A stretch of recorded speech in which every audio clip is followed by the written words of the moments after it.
Vous avez vu que c'est maintenant la nuit. C'est parce que je vais vous montrer le Dark World d'Ikebukuro.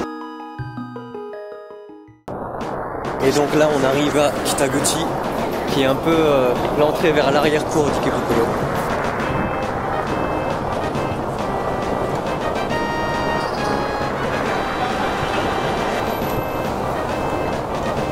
Vous vous demandez sûrement qu'est-ce qu'il peut y avoir 30 minutes pour 10 000 yens. Ben voilà, dans le Dark World d'Ikebukuro, on a tout ce qui est bar à hôtesse, mais aussi tout ce qui est Sopland, Else Salon. Alors qu'est-ce que c'est? Alors c'est pas tout à fait de la prostitution, mais c'est à peu près pareil quoi. Dans un Sopland, on vient se faire laver par une jeune femme et un petit peu plus pour genre 10 000 yens ou pour 30 minutes ou 20 000 yens pour une heure par exemple, comme dans ce club derrière moi. Faut savoir d'ailleurs que la prostitution est définie par la pénétration.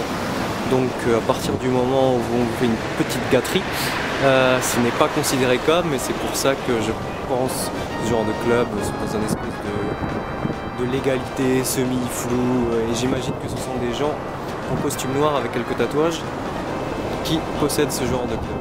Donc je vais éviter de trop vous montrer, mais donc voilà, on a ça avec Ikebukuro.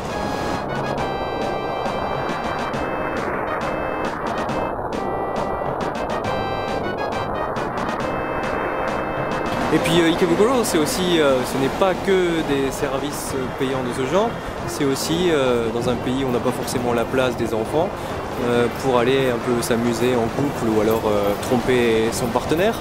Et c'est aussi plein de love hotel. Alors le love hotel, ça ressemble à quoi? Je vais vous montrer un petit peu tout ce que c'est. Alors voilà, par exemple, on a notre hôtel Sweet Park avec un couple qui hésite à aller s'envoyer en l'air ici. Donc voilà, on a par exemple l'hôtel Hélice et son super pélican. L'hôtel Skylove, ce qu'on a en fait, c'est qu'on a deux prix. On a le prix pour la nuit, et ce qui s'appelle, parfois c'est écrit en anglais Rest, donc QK, ce qui veut dire que c'est genre, on va ici, c'est 3 heures. Donc pour 3 heures, on paye entre 3500 et 4900, ça doit être selon les chambres. Et donc la nuit, c'est 7000 yens. Pour y rester. Finalement, c'est pas tellement plus cher qu'un hôtel normal, et d'ailleurs, les choses qu'on trouve dedans sont à peu près normales. On a une chambre en extérieur avec une espèce de piscine ou un jacuzzi, on ne sait pas trop. Ça a l'air pas mal ça. L'hôtel Casablanca qui nous envoie une décoration toute tropicale, orientale. Là, ça commence à devenir un petit peu folklore.